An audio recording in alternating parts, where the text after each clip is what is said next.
There's still just 4 tiny baby quails. And I got so distracted by them that I spent most of the day inside accidentally, instead of getting much done out here. Which I think I shall just have to forgive myself for. Don't you know? Yeah, so there's not a whole lot going on out here, except for the fact that it's been 50 to 60 degrees Fahrenheit today, which right now it's 40. Okay, so it's between 5 and 15 Celsius all day.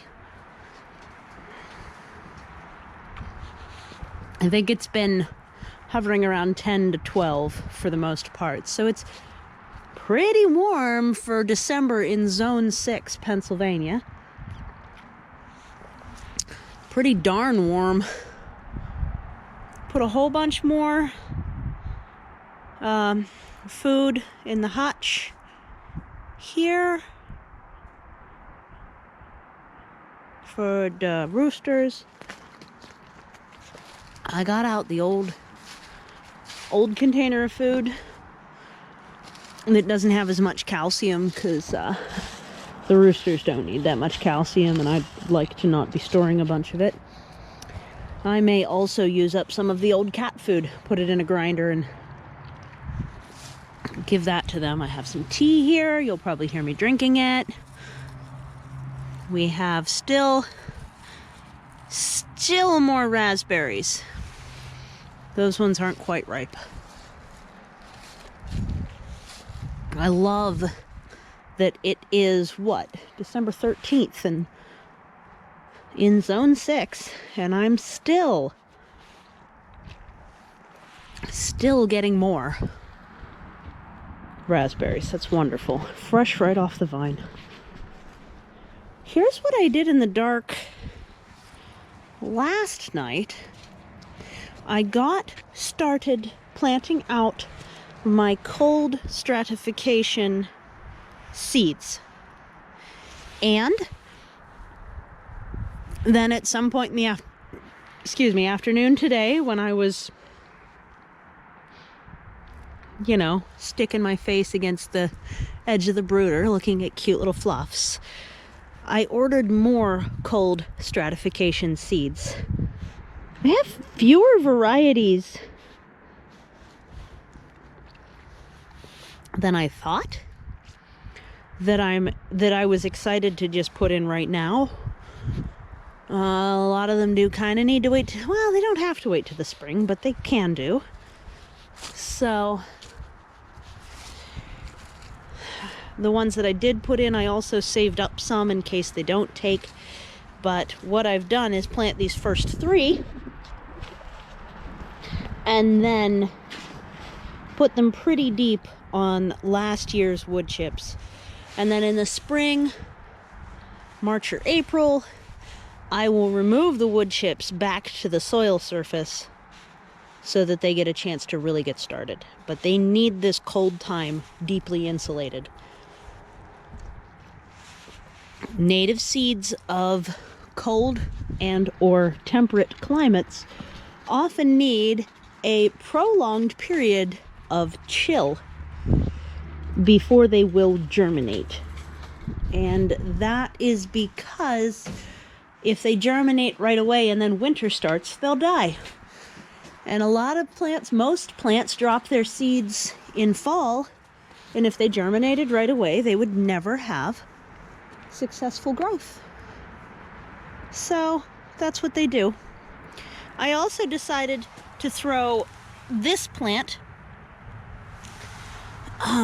That is a native flax fiber type of plant. It's called, the common name is Indian hemp.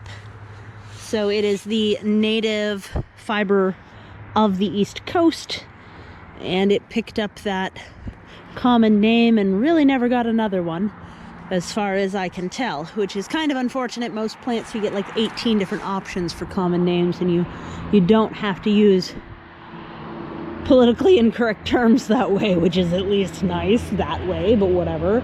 So that plant is a fiber plant, and it is on the seed packet I'm going to mail, I just named it native flax, because the second part of its, even though it is not actually a relative of hemp or a relative of any sort of cannabinoid, however the heck you say that, because it's a fiber, it does have the botanical name. The second part of it is cannabis. So we're not labeling that properly for the mail in case customs pokes through it. It's a cute little plant. It really is more like a flax. And then it has these tubes of seeds that actually stay closed. And I just put them out as is. They stay closed, and then you can see the seeds are inside there. And they'll blow away and go set seeds somewhere. I kind of wish I'd thrown them on the cliff instead of in the wood chips, but some of the seeds I just wasn't that fussed about where they end up seeding at. I just really wanted them to seed. Probably should put them over there or something. I may move what I threw in the dark while I wasn't really thinking too hard. I may move them later. So that is the current project. I need to crack open some basswood or American linden tree seeds, because I really want to get a linden growing to keep coppiced and eat the leaves. Linden tree leaves, when young, are often used as a salad green, and so I would keep it cut to the ground or cut to a height where it's not getting eaten up as much, and collect pole wood and everything, but have also a salad green out of it. I'm not sure exactly where I'm going to put it though. We'll see. Because they do get to be about 120 foot tall. Divide that by 3 for the meters. It's like 40 meters tall. And that stick right there, which goes down another 40 or so feet beyond where you can see, that is a basswood. That is not the basswood or American linden that I got the seeds off of. There's one growing about 2 blocks that way that when I was still catching the bus on the regular, it started dropping seeds, and I picked a bunch of them up. But they come in these hard casings that you really do have to crack open and get the seeds out. So that's the next thing I want to do. And I did end up ordering seeds from the Experimental Farm Network. I linked them in one of my very recent videos, but I can link them again today. I can't all remember what all I got. Not all of it's native. All of it is perennial food, though, and stuff that I'm very interested in getting going here. So we'll have a wider variety of food crops that are perennial. So my nursery, which is still fledgling and not certified yet, so I can't send much through the mail until I get certified. But anyway, other than seeds they don't care. But I don't want to get in trouble before I'm even a proper business, So, but pickup is fine regardless of how big you are. It's a Venn diagram of 2 different types of plants, natives and edibles. Some of them are native edibles. Quite a few of them are native edibles, but there are natives that aren't edible, and then there are edible plants that aren't native. And I am kind of staged on a space that straddles those 2 thought processes. And everything's in full production.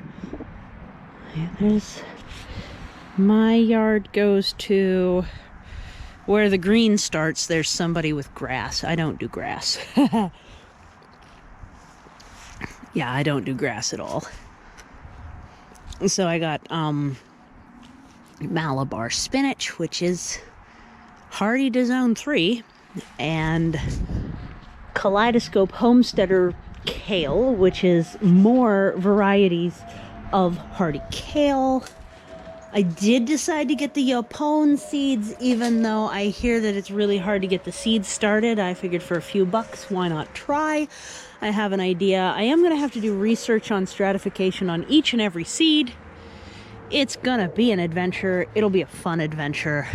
We'll talk about each one probably as we go, or at least about how to do the research. There's a bunch more. I got some Minnesota overwintering carrots. So a lot of carrots won't put up seed because the tops get too froze. But some carrots will, and this is a rainbow pack. I got Nancoat squash, which includes a donation to the Native American nation that is keeping that seed bank. And learned something about squash in the US. None of it's actually native here. Apparently it likely came over with the Viking visitors in the 14 or 1500s. Fascinating, but it has become a staple crop from there. So yeah, that's really, really cool to know. I did order the sorghum I talked about, so we'll have quite a few more food crops next year, and I'm looking forward to it. It's great. It's still light out right now, light enough anyway. We've got the darkest day coming, and this doesn't even seem that dark. It's not quite 5 though, and it'll be dark by 5. So that's Pennsylvania for you, right here near Pittsburgh.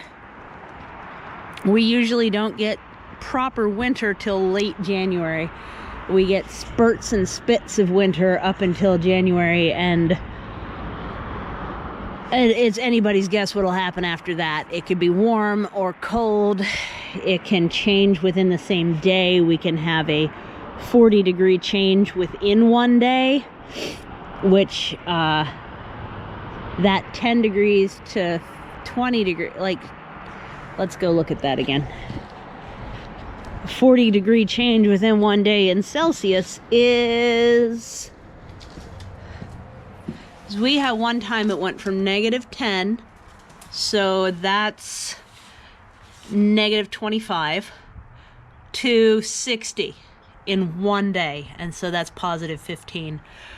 That's a huge jump. We did have that happen.